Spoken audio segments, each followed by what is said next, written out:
but it's always a team of our department staff that would take on different roles. So I've known that in the past, what we've done is we've called everyone together, let them know exactly what's happening, and then kind of divide and conquer, because being quick about things can make a difference in patient safety.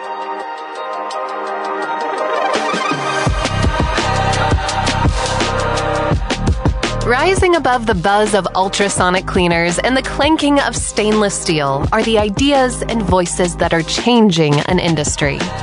You're listening to the Beyond Clean podcast, the central nexus for the people, processes, and products that are improving our sterile processing world.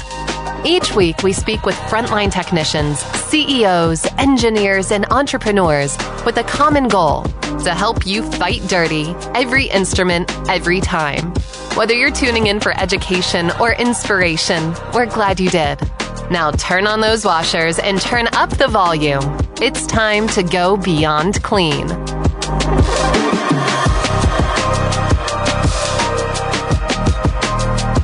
All right, Clean Freaks, welcome back to another episode of the Beyond Clean podcast. You're listening to Season 30, Tray Command, where we look at sterilization and tray logistics throughout SPD and the OR. I'm your host, Bobby Parker, and joining me in studio today is our co-host for the season, Angela Benson. Angela, good to talk to you again.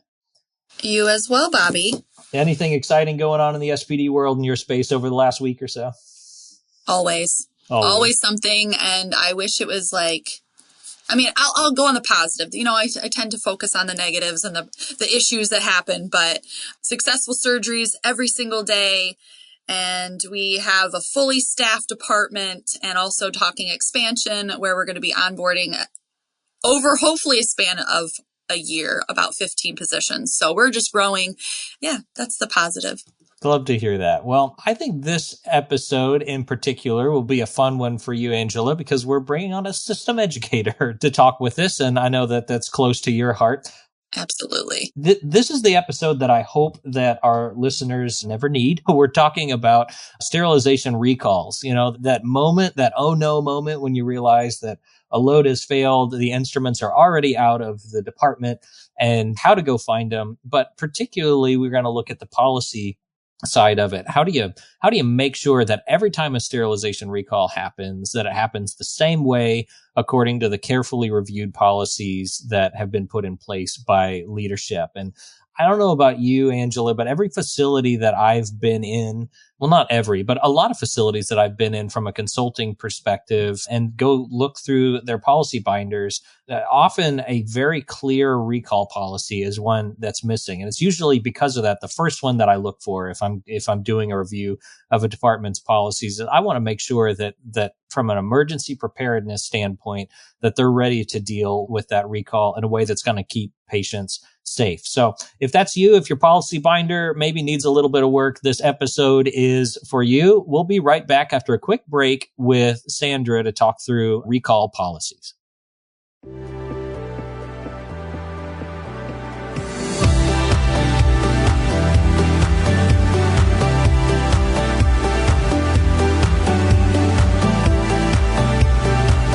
From the studios of Healthcare HQ, you're listening to Beyond Clean, the global voice of sterile processing.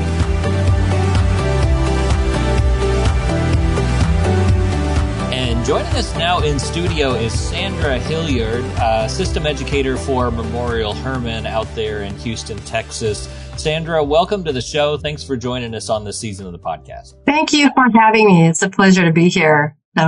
Yeah, absolutely. Well, Sandra, we've talked with you a couple of times on the show before and in the Beyond Clean advisory group. So we know quite a bit about you. But before we get started in the interview here, why don't you introduce yourself and tell our audience a little bit about you and your career? Thank you, Bobby. I have been in sterile processing for 17 years. 5 years of that time, I was a manager at one of our local facilities. And then currently, the past 2 years, I've been in an educator role for Memorial Hermann system. So I've been here for a while.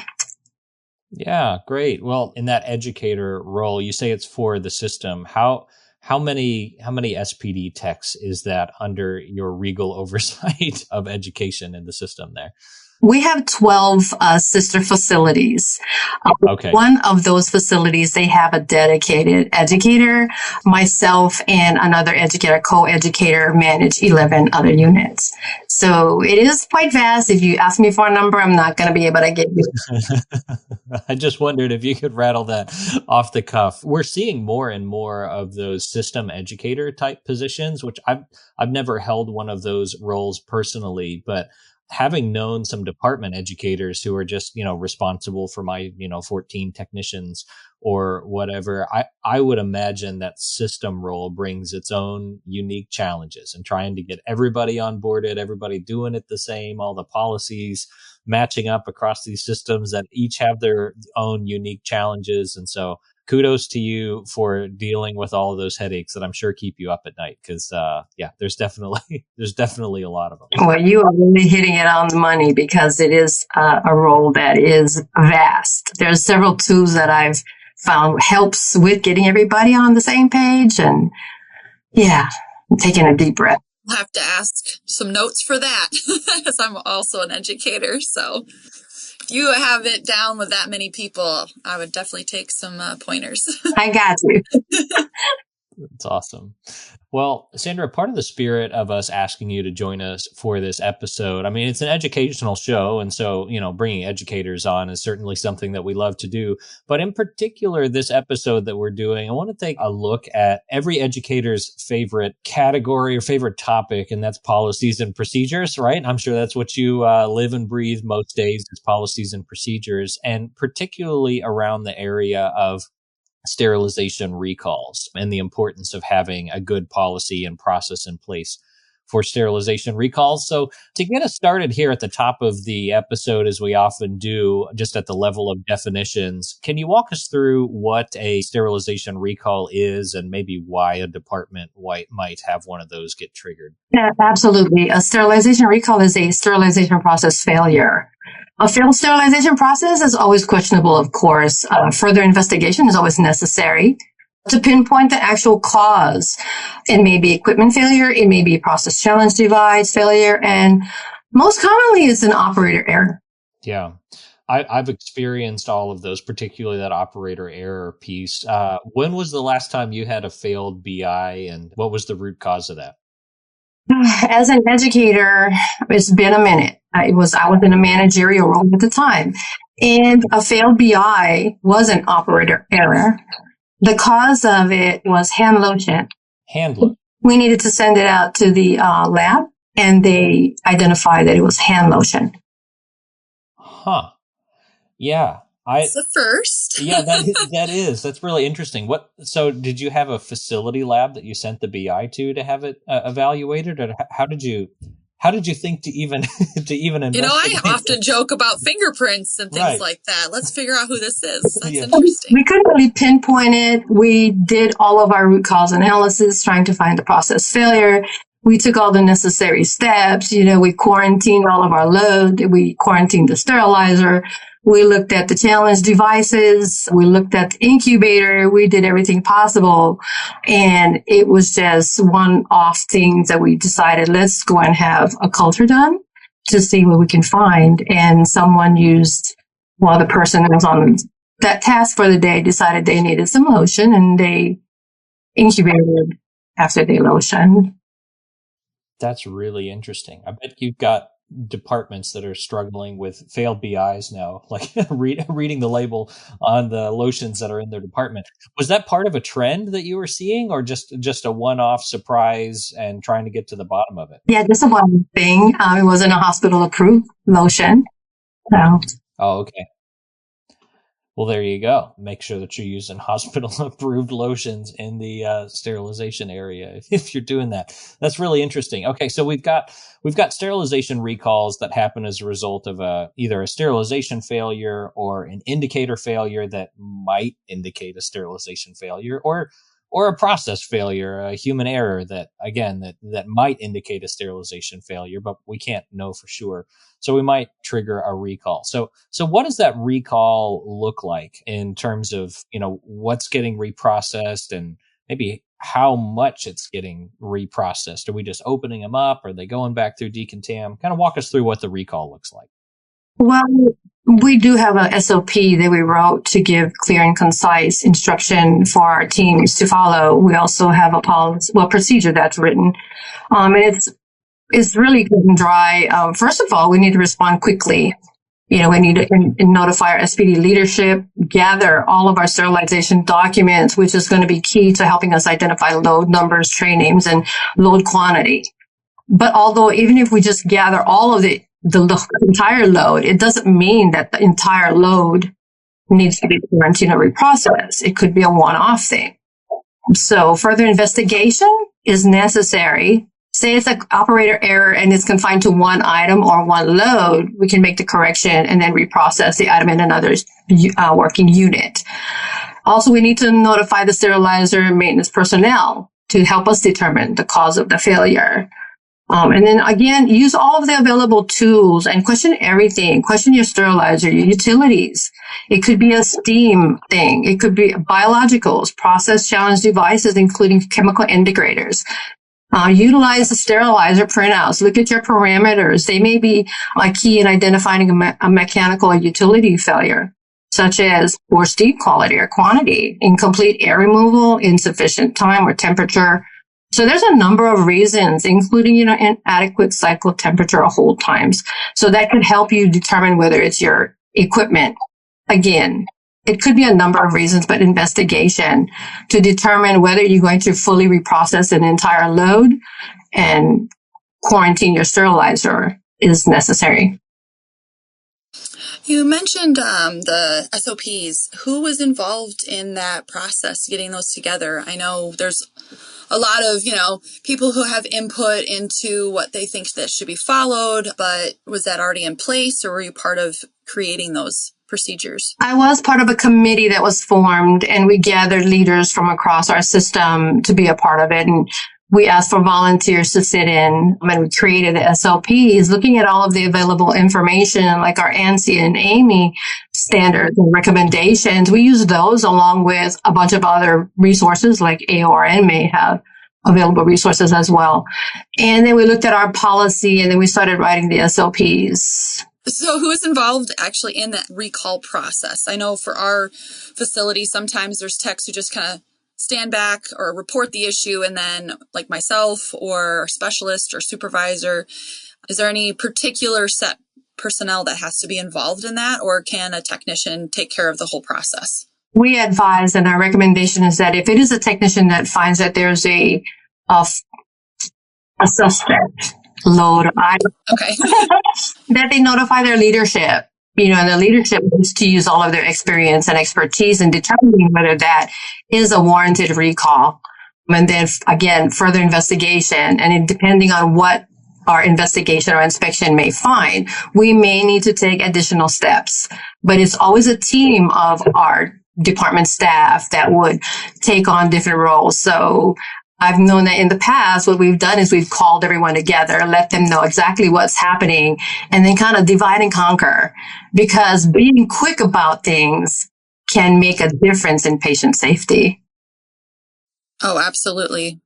Yeah, you make a good point there. So with these recalls, we're gathering back in sterilized goods that we're declaring, we don't know for sure if this is unsafe, but we don't know for sure if it's safe. So we're gonna re-sterilize these packages, whether it's, one load, or we can get into this later. It may be multiple sterilization loads involved in a recall. But to underline what you just said there at the end of trying to move quickly because it impacts patient safety, how does this conversation change or the procedure change whenever you can't find some of the items, or maybe for sure where the item is, but it's already been used on a patient? We need to involve our infection preventionists. We need to involve our key personnel in the OR, because there will be a lot of follow-ups, especially if it's been used on a patient. So from that perspective, every step in the recall process is critical. So making those variants will also be helpful to notify all of those individuals. Yeah, the monitoring of the patient is an important piece of it. I've also found in those situations, Sandra, whenever you've involved infection prevention in this recall process, you've informed them of which patients had those instruments used on them, the next natural question that infection prevention asks of you as a sterile processing leader is, okay, help me understand how big of a risk this is. Like, how bad was the sterilization failure? It's at times like those when I feel like our sterile processing managers really earn their money, certainly dealing with staff challenges and all the headaches that frustrate us from time to time. But then when you're really being called upon to be the sterilization expert in the facility, it can be a bit daunting and harrowing. One such example in a facility that I was managing, a tray got sterilized on an immediate use cycle, but was documented as terminal sterilization. So it went through the full sterilization cycle, but it had the 1 minute dry time instead of the 45-minute or whatever. And I forget the circumstance of how, but it wasn't discovered that the tray was wet. Maybe it was a rigid container and they didn't notice that it was wet. It got put in sterile storage, sat there for like a month. And this was just a normal rigid container system, not intended for a 1 minute dry time. And then when it got used in surgery, the instruments were dry, so they didn't notice, I guess, because it had sat there on the shelf for so long. And it was on like a really far-reaching retroactive sterilization records review where we discovered this whole thing had happened. And so we went to talk to infection prevention, and they want to know how big of a risk to a patient was it. It went through the full exposure cycle. The indicators all passed, but we didn't have the dry time. Like, how big of a risk to the patient to that was. And all the research that went into trying to figure out the answer to that question, kind of harrowing. So I tell that story to say that, yes, partner with your infection preventionist, reach out to other folks in the industry as you're trying to figure out the answer to that risk question. But I feel like when you get asked that question, a lot of times it's our best guess because we can't, without swabbing the instruments themselves, we can't really know whether or not they were actually sterile. So I'm curious, have you ever had any of those kinds of gut tightening conversations with infection prevention, like them leaning on you, wanting to know, like, did we really put our patient at risk or anything like that? This is where we do deep dives into our tracking system to go as far back as we can. We need all of our case IDs, dates, any information that we can gather to get the information that they're wanting. Because of course they have to report out as well. They have to do follow-ups with their patients and they have to answer to their physicians. So to be able to give them the best care, the patients the best care and to answer the question the best way possible. Yeah, it's those deep dives that you need. And it takes all of your expertise, all of your knowledge and critical thinking to get that done. So I've done that in the past, trying to identify one of those instances like you just described. And then it took me about 3 months to get the information gathered. And we found out that it was a hand washing issue where someone was not doing hand washing, but going back to sterilization and processing or assembly also, because the information identified that individual in several different areas during that particular time. But it was a repetitive thing that it's just a pattern that kept showing up that led to that. Took a while, and it is a deep dive. So, Sandra, as you were walking us through the steps of a recall, if somebody were, brand new to sterile processing and listening to that, I think they would still, have their eyes crossed a little bit in the middle of a stressful situation when a recall happens. And that's kind of the point of having these SOPs and procedures and policies in place, right? What if you have a sterilization failure on the weekend and you have a team member that needs to know what in the world they need to do? What does the decision flow chart look like? What are the phone numbers of all the people you need to call? I'm curious, could you give us a brief window or snapshot into what you mentioned both an SOP and a policy in your facilities are? Could you give us a snapshot of what those look like and how those help kind of steer technicians who might be on their own or, working night shift or on the weekends, what decisions to make or how to do the right thing?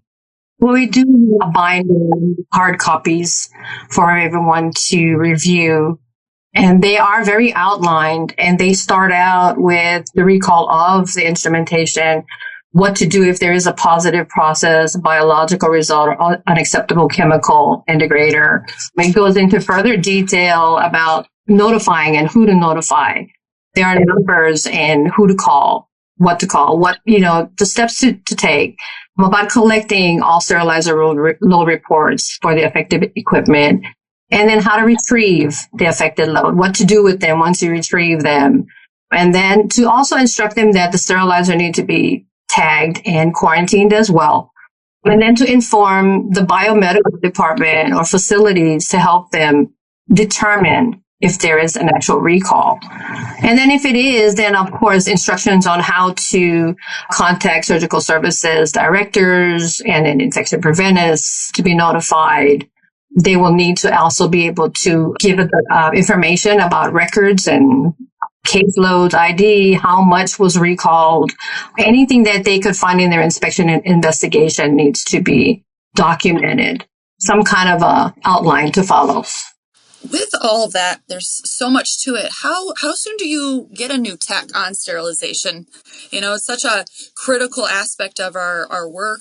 It's, legal documentation, and that just sounds very intimidating, all of that. I mean, myself is involved in the recall processes a lot of the times. It's not any fun if you're the one having to go up to the OR and say, hey, I think what you're using on somebody right now is, not up to the standards. But how soon do you think you should get technicians involved in that process? I think it should be within their onboarding process. It's something that should be included in their onboarding checklist, along with policies and procedures. All of those need to be covered on their first 90 days, I would say, as soon as possible. I find that role playing is key. It's so similar to real life or real time instances. So that is a really good educational piece if you can role play it. And then at what point do you task them? So I know for us, we have like a training period. There's other areas they get involved in first. So for us, sterilization happens probably within 2 months, I would say, of being hired on. Does that sound about right? That is correct. Yes. So they spend 2 weeks in each area, sterilization 2 weeks, decon 2 weeks, and then also assembly. I want to go back to the role-playing suggestion that you made. We're always looking for outside-the-box ideas for how to educate. And training and education around sterilization recall in particular is difficult, right? Because you hope that you don't have them. It's almost like the tornado drills that you do. Like you hope that you don't actually have to use that, but there are drills, like some regular role-playing that's done to try to help prepare people for that. I'm curious, what does a recall role-playing look like in a facility for somebody who's maybe trying to figure out how to train their team members? What does that drill look like? Well, it's actually a false alarm. So you walk into the department and you say, hey, I need to gather everybody real quick. This, that, and the other happened. I need a team and I need these individuals to go here. This is what we're looking for. I have all the documents in hand when I have that conversation, and everybody kind of goes off. And then when we come back, they already know that it's a false alarm. They don't know when it's going to happen, but it's going to happen. So it's kind of a role playing of a thing. Some people do escape rooms, which I haven't tried yet, but I find that the role playing or causing a false alarm works really well. And then it's really effective when you have new employees that are already nervous about being in the department and they're new. And so it really makes an impact on them. Yeah.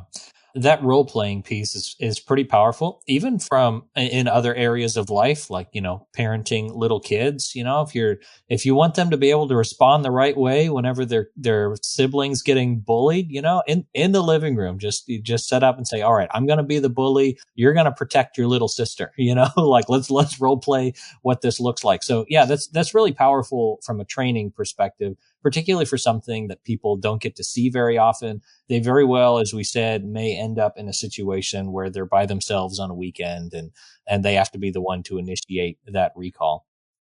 Real briefly, from a technical perspective, Sandra, as we're looking at this decision-making process for how much gets recalled, could you walk us through after a sterilization load failure, whether it was something on the printout or maybe a failed BI, which is usually the thing that indicates we've had a failed load. How do you decide how much gets recalled and how many loads get recalled? Determining factor would be whether your sterilizer is in need of a minor or a major repair. And you may be able to, depending on your inspection, reprocess your one item or one load and then just return your sterilizer back to service after it's been repaired. If it's a major repair that's required, you must validate the sterilizer by running 3 BIs consecutively. They all must pass. And then if you have a dynamic air removal sterilizer, you also have to follow up with 3 Bowie Dicks, and they must also pass. And if you get a fail, then you rinse and repeat until you get all of that validation process to pass. Yeah, and I've been a part of departments where there's only 1, sometimes 2 sterilizers, and yeah, that takes up half your day doing all of those loads. But you're right. If there's anything changing to the steam or anything outside the EM kind of routine EM schedule, that should be considered a major repair, and you got to revalidate that sterilizer. And then also with just deciding how many loads to recall, so many facilities these days have gone to every load monitoring with their BIs. So they're only ever really talking about 1 load. But if you've got 4 or 5 loads that have been run without a BI in it, and then you get a failed biological indicator, and you can't figure out whether it was, the lotion on somebody's hands, or somebody failed to crush the biological, or something that where it's obvious that it wasn't the sterilizer's fault, and it calls into question the sterilizer's performance. You've got to recall all the way back to that last negative biological. And so you're talking 5, 6 loads of work that has to be pulled and redone. So definitely important to have those things clarified in policy, in writing, and really clear for folks before you get into the situation where you have to make that decision. Well, time has flown by, as it always does on these episodes, Sandra. I want to close our conversation here around policies with an encouragement for folks who maybe don't have their SOP and their policy figured out. They don't have access to an awesome Sandra over their whole healthcare network to help them from a policy perspective. How would you encourage somebody to get started today if they looked at their policy binder and there were no pages in there about sterilization recalls? Like, where do you get started on this policy journey? So if I can encourage anyone, we have to remember that every recall is a chance to protect patients and improve our processes. Improving processes mean that we have to have something in place for our staff to guide them. We can't always be there 24/7, and things do happen while we're away. So for our staff, we need to have guidelines. We need to have a policy in place. We need to have SOPs that can give them a rationale and procedure steps to take. From a patient safety perspective, every recall process is critical. It's essential to have a written policy and procedure to give clear, concise guidance, right? So what part of it do you not include in your documents? What part are you willing to leave out if you're talking about a patient's safety? I think that every detail out there that Amy and Nancy has provided for us, and all of those standards that have been written, every bit of it is important.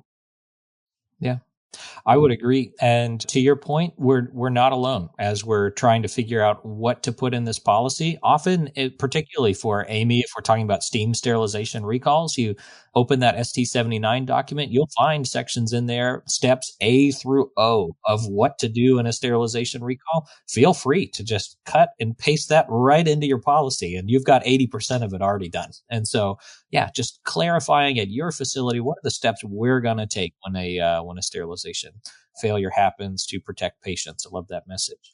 Well, Sandra, that's going to do it for the amount of time that we have for our conversation today on policies and sterilization recalls. I appreciate you sharing with us your wisdom and expertise as you've worked on policies and SOPs for the system as a whole. If somebody has another question related to sterilization recalls or educator policies or anything like that, what would be the best way for them to get in touch with you? They can email me directly or look for me on LinkedIn, and they can DM me there. I'm always happy to. That's the primary way that we get connected with folks. So yeah, definitely find Sandra out there on LinkedIn. Really great interview today. Thanks again for joining us on the show, Sandra. Thank you for having me. Thank you, Angela.